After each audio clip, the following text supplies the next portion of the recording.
Bom, pessoal, quanto aos interesses defendidos na greve, lembrem-se de que tanto a Constituição como o artigo 611-B da CLT vão falar que vai caber aos trabalhadores definir o que eles vão defender aí durante essa paralisação. A doutrina, ela traz que esses interesses podem ser contratuais, né? Os empregados eles podem reivindicar alguma melhoria que decorra do contrato de trabalho. Podem ser de natureza sindical, né? Interesses do sindicato, dos seus dirigentes, por exemplo, ampliar o prazo de estabilidade do dirigente sindical, por exemplo, e interesse social e político, né?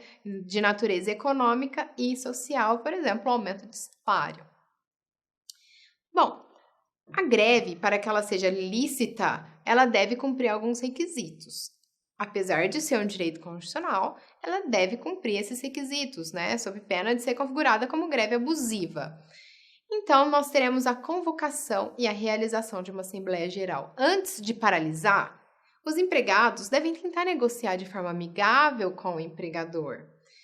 E esse quórum de deliberação aí, para falar se vai entrar em greve, se aceita ou não o oferecido pelo empregador, ele vai ser fixado no estatuto do sindicato. Então, como eu disse para vocês, se eles não tentam aí uma solução amigável, a greve vai ser abusiva, né? E isso vem disposto numa própria OJ da seção de dissídios coletivos do TST, né? É abusiva a greve levada a efeito sem que haja essa prévia negociação. Além disso, deve haver uma comunicação prévia. Então, os empregados não podem simplesmente paralisar.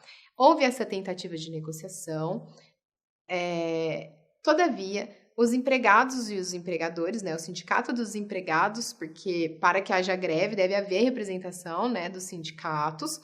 Os sindicatos dos empregados e os sindicatos dos empregadores não chegam a um acordo.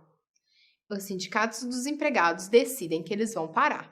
Eles não podem simplesmente parar de um dia para o outro. O empregador ele tem que se organizar, ele tem que ter um tempo para se organizar. Então, via de regra, esse prazo é de 48 horas.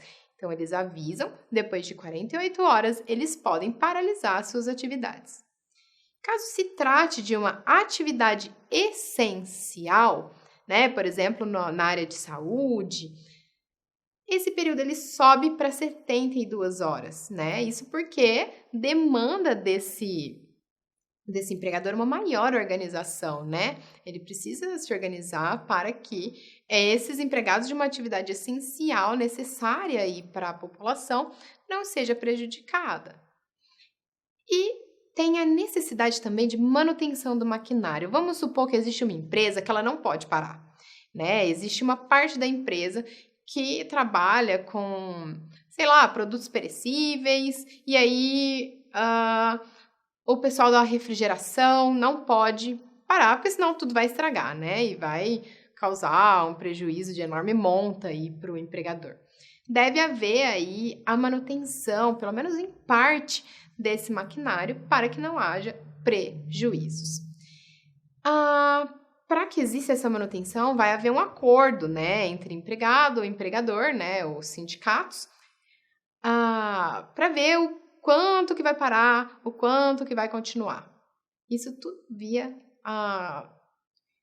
conversa, né, entre o sindicato do empregado e o sindicato do empregador. No caso de não haver acordo, o empregador vai poder contratar outros empregados no lugar desses que vão parar a atividade. Via de regra, essa contratação não é possível, porque isso inviabiliza o exercício de greve.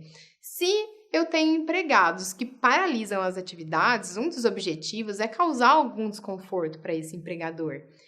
Mas se ele puder contratar de qualquer maneira um empregado no lugar desse que parou, né, ele não vai ter prejuízo, ele não vai ter desconforto. Então, via de regra não pode, né, haver a contratação, mas caso não haja esse acordo, esse empregador vai poder contratar novos empregados no lugar desse que paralisou. Bom, com isso nós encerramos a segunda aula sobre greve.